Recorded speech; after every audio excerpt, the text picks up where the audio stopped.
d'abord, bonjour à tous.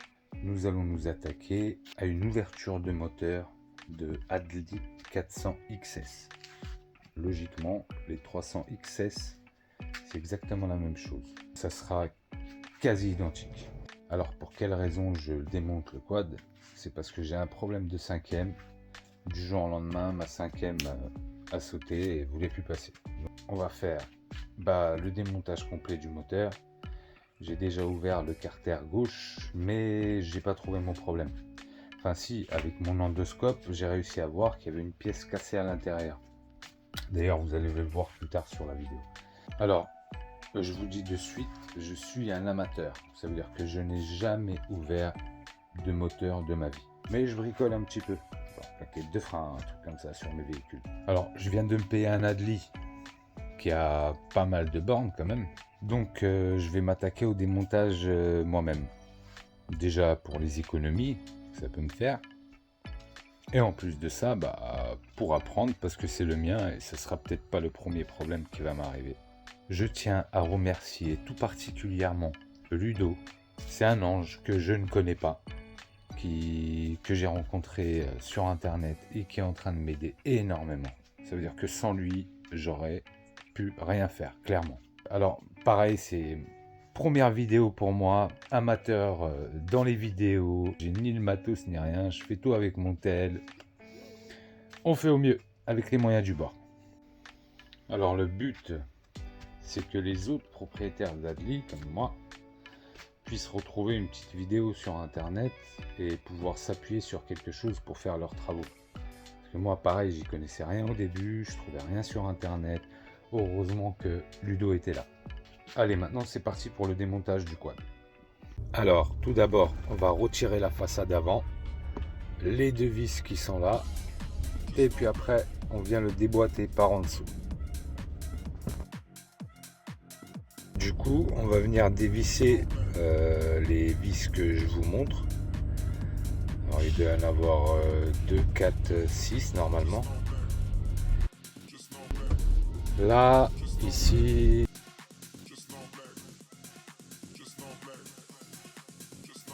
là, là, là, là, là, là, là. Bon. Nous allons dévisser le réservoir. Par la suite, on va s'occuper du barillet.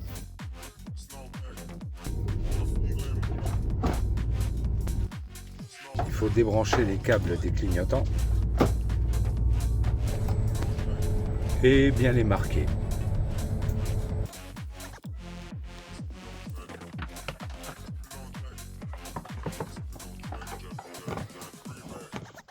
Bien sûr, on remet ça. Hop. Non, nous allons retirer le siège et les petites vis là qui sont en dessous. Faites attention, pareil, les câbles, bien sortir les câbles des clignotants et bien les noter. Là, comme vous pouvez constater, mon carter est déjà ouvert. Je l'ai ouvert au préalable pour vérifier d'où venait mon problème de cinquième vitesse. Là, on va suivre le fil qui sort du carter et on va aller le débrancher. Bien sûr, bien le marquer pour pas se perdre dans les câbles après. Salut Nono. C'est ça, celui-là part en bas. Et celui-là, il part en haut. Tu le débranches du côté gauche et bien sûr, tu mets un petit bac en dessous pour récupérer le surplus d'huile. Donc là, tu vas débrancher le câble d'embrayage, mais juste avant, tu vas venir desserrer au niveau de la poignée d'embrayage. Mais ça sort facilement, hein, tu n'inquiètes surtout pas. Et bien sûr, bien répertorier tes câbles, tes fils, chacun sa façon, tu fais comme tu as envie. Moi, je fais avec du scotch bleu. Alors ici, nous avons le câble de marche arrière. Il faut dévisser à droite là, le petit écrou. Et après, ça sort tout seul. Petite parenthèse, c'est grâce à ça que j'ai ouvert le moteur et que je vous ai fait ce tuto. Du coup, là, juste à gauche du démarreur, on a les deux vis pour pouvoir retirer le câble d'embrayage. pour retirer le réservoir, pour retirer le carburateur, il n'y a que 2 vis et une cosse. Donc pour retirer le carbu, tu as les 2 vis là, tu les sautes. Une clé de 10 pour le câble du starter, on dévisse, ça sort tout seul. Ici on a l'accélérateur, mais bon, on va pas le déconnecter, on va le prendre comme ça, le mettre en sachet et l'accrocher sur l'avant du quad. Parce que bon, on n'a pas besoin d'intervenir dessus. Une fois sorti, tu viens mettre des chiffons, de quelque chose pour pas que la poussière elle rentre dans ton carbu. Tu le couvres bien et tu l'accroches sur l'avant du quad. Ici, on a le fameux câble que j'ai cherché pour régler ton ralenti. Là, on va venir déconnecter l'évaporateur, si je ne me trompe pas. Et un tuyau en haut et un tuyau en bas.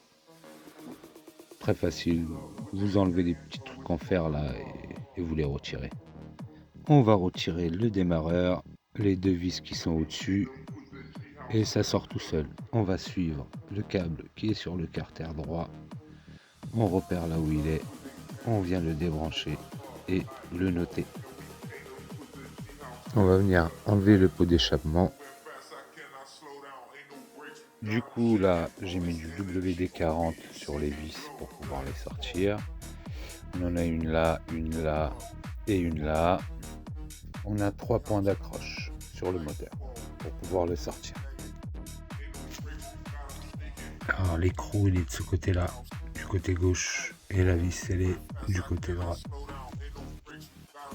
Là tu prends un cric et des cales, tu dévisses tes 3 vis et tu essaies de soutenir le moteur.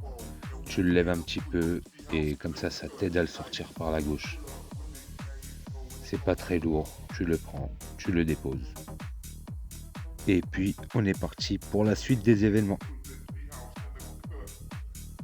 Donc là tu as la petite vis, c'est du 10 je crois.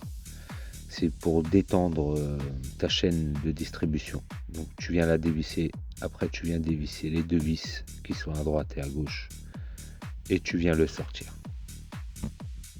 Là on va retirer le couvercle d'en haut, le couvercle d'en bas. Et on va retirer la petite durée de vie là. Carbu, côté carbu, échappe, côté échappement. Ici c'est une 8 en bas et ici c'est une 8 en haut. Après tout ça, ça a l'air d'être du 10. Tac, tac, ouais, c'est du 10. Là, on va venir sortir toutes les vis qui sont autour. 8 en haut, 8 en bas et le reste c'est du 10. Une fois que tu as retiré toutes les vis du haut, et bien sûr que tu as repéré, si tu les repères pas, tu vas les perdre. Tu vas te perdre mon coco. Après, il faut faire 2 tours avec le moteur, ça va permettre de le décoller. Logiquement, on va voir. Et bien sûr, en faisant 2 tours avec le volant, il s'est décollé de suite. Donc maintenant, on va retirer les vis qui sont là. Celle-là. Et après, on va tourner pour atteindre celle qui est de l'autre côté. On va tourner ce truc-là. Là.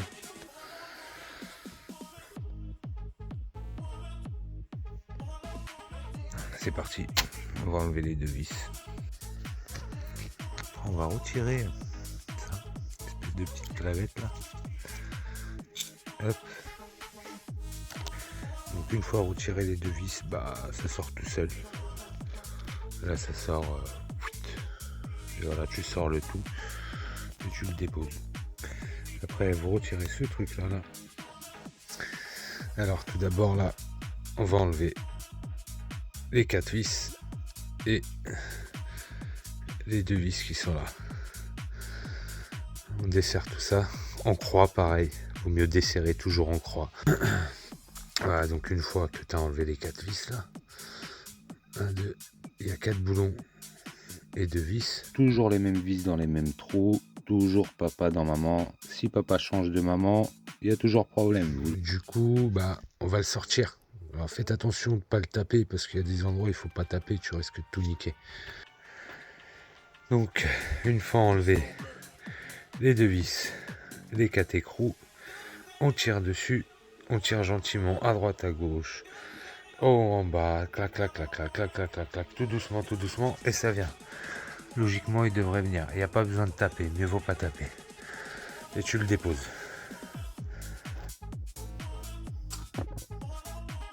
Maintenant on va retirer les deux vis qui sont là, à droite et à gauche, vous les sautez, vous les déposez et on passe à la suite.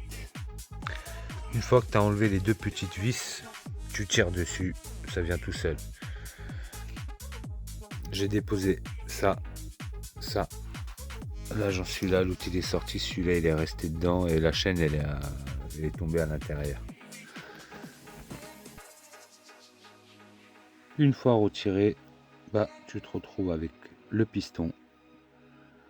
Voilà, tu feras très attention de ne pas l'abîmer. Et tu regardes si ton cylindre il est beau gosse.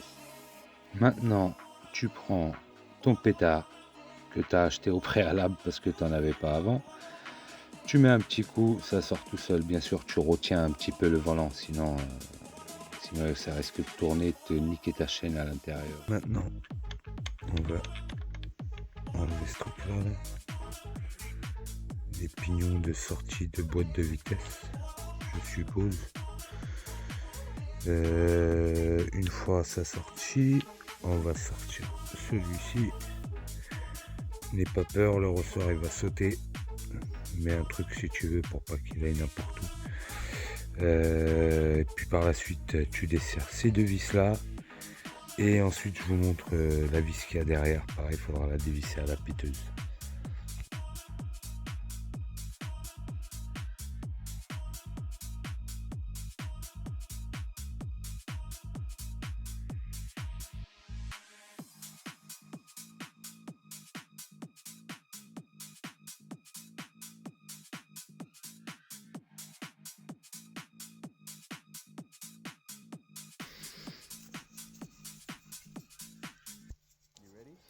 Let's go. Les aromètres.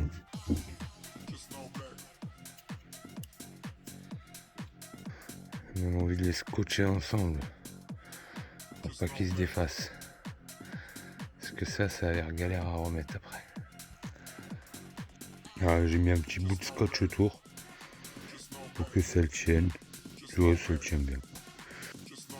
On retire cet écrou avec le pétard et avec du 12. Donc voilà, avec la péteuse, ça sort direct. Ça c'est l'étoile de sélection. Logiquement ici on a le neutre. Là où c'est creusé, on va enlever tous les vis qui sont autour. Bon, j'ai mis un peu de WD-40 au préalable. Par contre, il y a toutes ces vis là et il y en a une derrière. Elle est juste là. Ne pas oublier. C'est pour enlever ce carter là. Tu as toutes les vis là et une seule qui est de ce côté là. N'oublie pas de la débloquer. Tout est dévissé là. Maintenant on dévisse ce qui est derrière. Tu te repères où c'est. Celle qui est juste là. Elle rentre bien dans ce carter là, tu vois. Donc là, on va venir enlever les deux machins là. Celui qui est en bas, il y en a un en haut. Maintenant, tu vas poser ton arrache-volant juste là. Tu visses et ça sort tout seul. Tu visses avec un pétard. Moi, je fais ça au pétard. Je sais pas comment il faut faire. En tout cas, un coup de pétard et ça sort tout seul.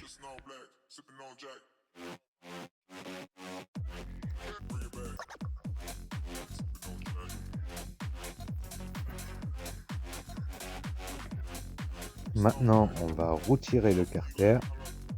On l'enlève. Et bien sûr, en faisant attention qu'il n'y ait rien qui sort. Ni ce côté-là, ni ici. Le pignon de sortie de boîte. Pareil, il faudra essayer de les retenir pour pas qu'ils bougent pendant que vous enlevez le carter. Et n'oubliez pas d'enlever la petite rondelle là, qui est restée en bas. Pour le retirer, c'est un peu galère. Tu es obligé de taper dessus Faut surtout pas que l'axe sorte, quoi. Moi je vais intervenir juste sur la boîte de vitesse. Si mon axe sort, je serai obligé de tout démonter. Donc je vais essayer de faire en sorte que ça bouge pas. C'est pour ça qu'on met le moteur bien en vertical. Enfin, bien sur le côté. Et on va essayer de le décoller gentiment. En tirant peut-être là, parce qu'il y a 2 vis qui sont d'un côté sur un carter et 2 sur l'autre. Donc du coup on va pouvoir exercer une force là-dessus. Et peut-être un petit peu là-dessus aussi. De toute façon les joints on va les changer. Donc voilà. Donc là, vous pouvez mettre des cales pour essayer de faire en sorte que ça force un petit peu. Et faut taper là et ici. Voilà, moi je vais avec le petit marteau, mais je pense que tu peux aller avec un peu plus gros parce que c'est très compliqué à sortir ce truc là. C'est tellement collé que c'est vraiment galère. En tout cas, vas-y doucement, tapote tout doucement, fais en sorte que ça sort pas ça non plus. Il faut surtout pas que ça sorte. Avec beaucoup d'efforts, j'ai réussi à le décoller. J'ai carrément mis un truc là et en forçant un petit peu, il est venu. Comme ça force ici, du coup j'ai forcé un petit peu là, il est venu. Donc là, pareil, on va tapoter ici tout doucement en le sortant avec un petit maillet pour éviter que il sorte avec le carter. Donc là, comme tu peux voir, ça se décolle tranquillement. Le machin il est resté à l'intérieur, tu vois. Voilà, tu fais très attention, il faut qu'il reste exactement au même endroit. Voilà, comme vous pouvez voir, il n'y a strictement rien qui a bougé, tout est nickel. Par contre, j'ai une petite pièce au fond là, je pense que c'est mon problème de 5e. Maintenant, il faudrait que je trouve d'où est-ce que ça vient. Regardez-moi ça. Oh là là là là là là. Alors, je viens de trouver encore un morceau qui était de l'autre côté du carter. Donc, là, nous avons l'arbre secondaire et là, le primaire.